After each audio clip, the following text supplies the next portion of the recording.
দাদিমা, আমার যে বড্ড খিদে লেগেছে, কিছু কি খেতে দেবে, নাকি না খেয়ে থেকে আমি মরে যাব? কি সব কথা বলছিস তুই? আমি তাই বলেছি নাকি? তাহলে খেতে না দিয়ে বসে আছো কেন? খেতে দাও। আজ তো ঘরে কিছু খাওয়ার মতো নেই, না আছে কোনো চাল আর না আছে কোনো শাক সবজি। তাহলে এখন কি করে তোকে খাওয়াবো? আমার আর রোজ রোজ টানা পোড়ন ভালো লাগে না। এই একার সংসারে কি করব আমি তোকে নিয়ে? দাদি, তোমার কাছে তো কিছুই নেই, তাহলে আজকে আর ভাত তরকারি রান্না করার কোনো দরকার নেই। আমার খুব পায়েস খেতে মন চাইছে, আমি একটু পায়েস খাবো। তুমি আমাকে একটু পায়েস রেঁধে খাওয়াও। কি বলছিস তুই? আমি কি করে পায়েস রান্না করব? ভাত তরকারি খাওয়ার কিছু নেই, তোকে আমি পায়েস রেঁধে খাওয়াবো কোথা থেকে? পায়েস বানাতে কি কি লাগবে তুমি শুধু আমাকে একবার বলো, আমি ব্যবস্থা করে আছি। তোমারও তো চিন্তা করতে হবে না। দেখবে আমি কেমন সব জোগাড় করে নিয়ে আসি। তুমি শুধু মুখ দিয়ে একবার আমাকে বলে দেখো, তোমার এই নাতি কেমন উড়ে গিয়ে সব নিয়ে আসে। তুই যে কি বলিস কে জানে? অত জিনিস তুই কোথায় পাবি শুনি? সামান্য ভাত তরকারি জোটাতে পারি না, তুই আছিস পায়েস নিয়ে। কিভাবে এখন কি করব তাই তো ভেবে পাচ্ছি না। তুই আর এসব বলে আমার চিন্তা বাড়িয়ে দিস না। আমার মনটা তো চাই তোকে এটা সেটা রান্না করে খাওয়াতে, কিন্তু অভাবের সংসারে সে আর আমি পারি না। আর তুই যখন এমন করে আবদার করিস, তখন তা না দিতে পারলে আমার আরো বেশি কষ্ট লাগে। তুমি কিন্তু এসব বলে আমার মনটা আরো খারাপ করে দিচ্ছ। এমন করলে আমি আর কোনোদিন তোমার কাছে কিছু খেতে চাইবো না, এই বলে দিলাম। আচ্ছা ঠিক আছে, তুই যখন এত করে খেতে চাইছিস, তাহলে বলি কি কি সামগ্রী দরকার পায়েস বানাতে। প্রথমত দুধ লাগবে, এরপর চাল লাগবে, এরপর চিনি আর তেজপাতা, সাথে কয়েকটা মশলার ফল। বুঝলি তো কি বললাম? নাকি আবার নতুন করে বলতে হবে? এত কিছু কি করে ব্যবস্থা করবি তুই? না না, আর কিছু বলতে হবে না, আমি ঠিক বুঝতে পেরেছি। তুমি চিন্তা করো না দাদি, তুমি যা যা বলেছো সবগুলো আমি নিয়ে আসবো। আর তারপর তোমার হাতের ওই সুস্বাদু পায়েস খাবো, ভাবলে জিভে জল চলে আসছে।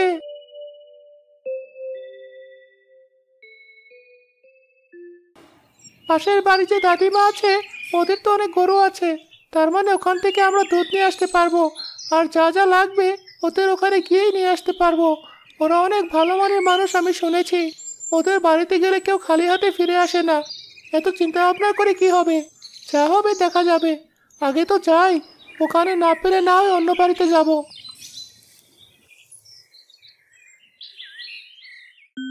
শুনছো দাদিমা, শুনছো? কোথায় গেলে? একবার বাইরে এসো, কখন থেকে ডাকছি। দাদিমা, কই? তোমরা দুজন কি করছো? একবার বাইরে এসো না। আসছি আসছি, কি হয়েছে বলতো? হঠাৎ আমাদের উঠোনে তোর আগমন, কিছু বলবি নাকি? আজকাল তো তোকে আর পাওয়াই যায় না। আগের দিন তো দাদিকে বললাম, সে বলল সারাদিন নাকি খেলিস তুই, খুঁজে পাওয়া যায় না। তা কি হয়েছে বল? এত ডাকাডাকি করছিস যে? সারাদিন বাড়িতে একা বসে কি করব বলো? তাই তো এদিক সেদিক খেলে বেড়াই। একা একা ভালো লাগে না বাড়িতে। তোমরাও তো তেমন যাও না ওদিকে। এবার যে দরকারে এসেছি সেটা শোনো। আমার খুব পায়েস খেতে মন চেয়েছে, কিন্তু দাদির কাছে কিছুই নেই পায়েস রান্না করার মতো। আমি দাদিকে বলে এসেছি, যা লাগবে তার ব্যবস্থা আমি করব। তোমরা কি আমাকে একটু সাহায্য করতে পারবে? আমি অনেক আশা নিয়ে তোমাদের বাড়িতে এসেছি। ভালোই করেছিস আমাদের কাছে এসে। কি লাগবে নিয়ে যা, কখনো তো কিছু চাইতে আসিস না। এই তো প্রথম আসলি, কি করে ফিরিয়ে দেই? তোর দাদিকে এর আগেও বলেছি, কিছু লাগলে যেন লজ্জা না করে এসে নিয়ে যায়। কিন্তু কে শোনে কার কথা? না খেয়ে থাকবে তবুও কিছু চাইতে আসবে না। যাই হোক, তোর যা লাগবে নিয়ে যা। আমার তেমন কিছু লাগবে না, শুধু পায়েস বানাতে যা যা দরকার ওগুলো দিলেই হবে। আমাদের সংসারের অবস্থা কেমন তা তো তোমরা জানোই। আজকে ঘরে তেমন কোনো কিছু নেই যে দাদি রান্না করবে। জানো, দাদি কিন্তু অনেক ভালো পায়েস বানাতে পারে। যে একবার খাবে সে সারা জীবন মনে রাখবে। সে কি আর জানি না আমরা? তোদের আগে তো আমরা দুনিয়া এসেছি। আগে যখন তোর দাদির অবস্থা ভালো ছিল, তখন আমাদের কত পায়েস রান্না করে খাইয়েছে, সেসব ভোলার নয়। এখন সময়ের সাথে অভাব হয়ে সবই মিলিয়ে গেছে। আগের আর সেসব আনন্দ আমাদের মাঝে নেই। যদি আবার খেতে পারতাম। তোমরা চাইলেই তো পারবে। আমাকে তাহলে একটু বেশি করে সব দাও। আর তোমরাও আমার সাথে চলো, পায়েস খাবে। দাদিও দেখবে কেমন খুশি হয়। ঠিক আছে, তবে তাই হোক। আমি পায়েস বানানোর সব দিচ্ছি, আর তোর সাথেই যাচ্ছি। চল, তোর দাদির হাতে হাতে আমরাও কাজ করে দেব।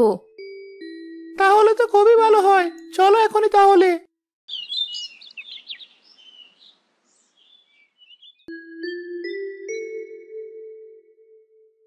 আরে রিয়া, ময়না, তোরা কিরে মিঠু, তুই যে তোর দাদিদের সাথে নিয়ে আসবি সেটা তো বললি না আমায়।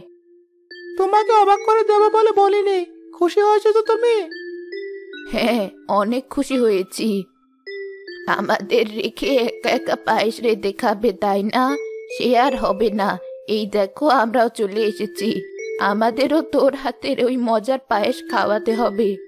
আমরা সবকিছু নিয়েই এসেছি। তা খাওয়াবো না কেন? আমি কি একবারও না করেছি বল?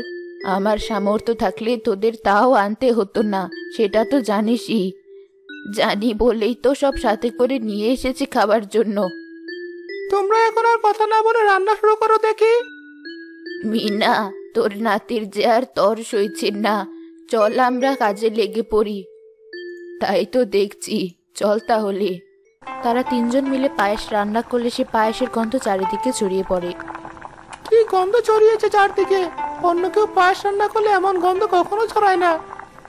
এটা তুই ঠিক বলেছিস। রান্না হয়ে গেছে, চল এবার ঘরে গিয়ে আমরা খেয়ে নেই।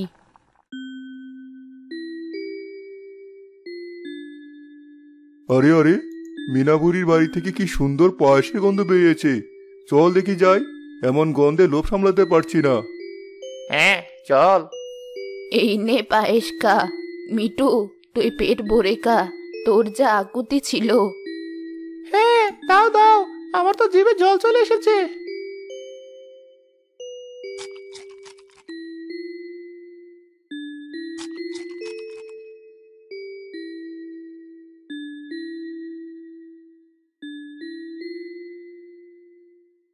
মিঠু, তোরা কি খাচ্ছিস?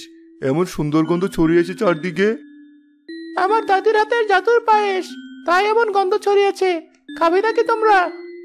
হ্যাঁ, নিশ্চয়ই। এমন গন্ধের পায়েস কি আর না করা যায় বলতো? তবে যাও, নিয়ে আসো তোমাদের দাদির হাতে বানানো পায়েস। আমরাও খেয়ে দেখি কি এমন জাদু লুকিয়ে আছে। দাদি, ওই লোকেরা তোমার হাতের পায়েস খেতে চাচ্ছে, একটু দাও তাদের। আর তো তেমন নেই, তবে আমার ভাগেরটা আছে, এটাই না হয় দিয়ে দে। তোমার নেই জানলে আমি ওদের কখনো খাওয়ার কথা বলতাম না। না থাক, আমরা না হয় আরেকদিন রেঁধে খাবো। তারা যখন খেতে চেয়েছে তাদের নিয়ে দে।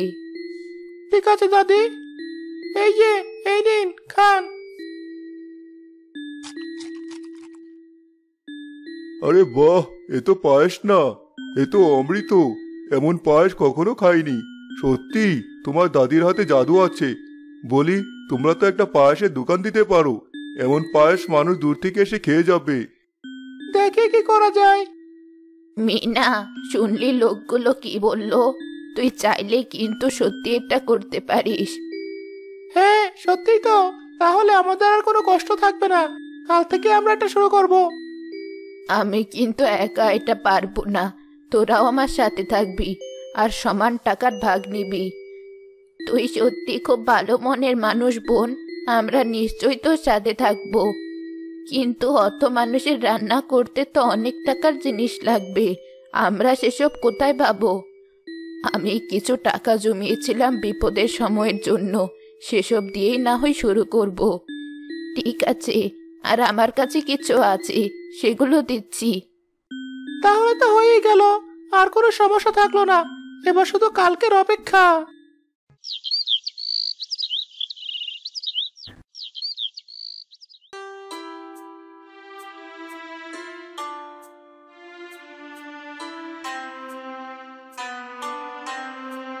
এই দেখো, জমানোর টাকা দিয়ে সব নিয়ে এসেছি। এবার রান্না শুরু করো। আমি গেলাম লোক ডেকে আনতে। চল রান্না শুরু করি তাহলে।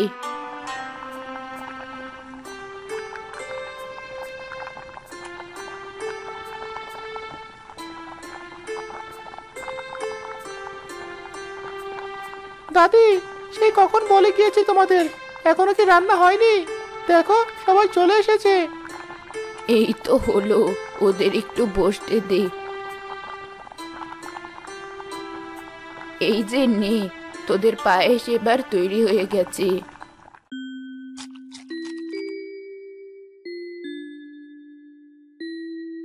বাহ, কি মজা খেতে! অমৃত, এতদিন এমন পায়েস খাইনি। ভাই, কতদিন কি, আমি তো কোনোদিন এমন স্বাদের পায়েস খাইনি। আমাকেও আরেক বাটি দাও তো। অল্প সময়ের মধ্যে তাদের সব পায়েস শেষ হয়ে যায়। এভাবে চলতে থাকলে আমাদের সত্যি আর কোনো অভাব থাকবে না। আর প্রতিদিন এমন লোক আসতে থাকলে দেখবি অল্প দিনে আমাদের এই পায়েস কেমন সবার প্রিয় হয়ে গেছে। তাই যেন হয়। কিছুদিনের মধ্যে তাদের পায়েসের কথা চারিদিকে ছড়িয়ে পড়ে, আর সেটা তাদের রাজ্যের মন্ত্রীর কাছেও যায়। এই যে শুনছ, শুনলাম তোমাদের দোকানের নাকি অনেক নামডাক হয়েছে, সবাই এক নামে চেনে। তো সামনের বুধবার আমার বাড়িতে একটি বিশাল আয়োজন আছে। আমি তোমাদের দোকানের পায়েসের বায়না দিয়ে গেলাম। 1000 মানুষ খাওয়ানোর পায়েস সময় মতো আমার বাড়িতে পৌঁছে দেবে, বুঝলে? তোমাকে ভালো দাম দেব, চিন্তার কোনো কারণ নেই। আমার জন্য কোনো রকম বদনাম না হয়। আপনি কোনো চিন্তা করবেন না, আমার দাদি ঠিক সামলে নেবে, আর আমি নিয়ে আপনার বাড়িতে দিয়ে আসবো।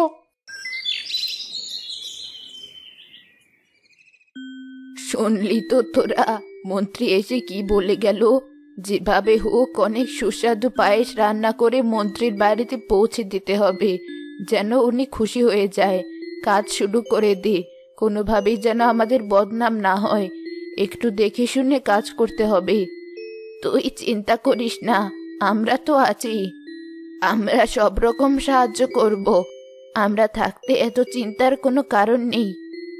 হ্যাঁ দাদি, তুমি এত চিন্তা করো না তো।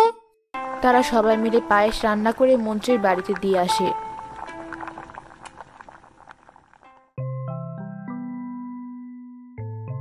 আমি অনেক খুশি হয়েছি। আমার মান সম্মান তোমরা রক্ষা করতে পেরেছো, তাই আমি খুশি হয়ে তোমাদের ভালো দাম দিলাম। বাহ, চমৎকার! দিনকাল ভালোই যাচ্ছে, আমাদের পায়েসের ব্যবসাও ভালো যাচ্ছে। এখন আমরা একটা কাজ করতে পারি, আমাদের দোকানটা যদি আরেকটু বড় করতে পারি তাহলে আরো অনেক ভালো হবে। তখন আমরা আরো লোক রাখতে পারবো, যারা কাজ করতে চায় তাদেরও আমরা কাজে লাগাতে পারবো। তাহলে ওদেরও কোনো দুঃখ কষ্ট থাকবে না, আমাদের জন্য ওরা ভালোভাবে জীবনযাপন করতে পারবে। এটা অনেক ভালো কথা বলেছি মিটু। তাহলে দোকান বড় করার কাজ শুরু করা যাক। আর যারা যারা আমাদের দোকানে কাজ করতে চায় তাদেরকে রেখে দেব আমাদের দোকানে। আমাদের ব্যবসার কথা সকল গ্রামে গ্রামে ছড়িয়ে পড়বে। এভাবেই শুধু নিজেদের গ্রামেই নয়, দেশে ও বিদেশে এই 3 বুড়ির পায়েসের অনেক সুনাম ছড়িয়ে পড়ল।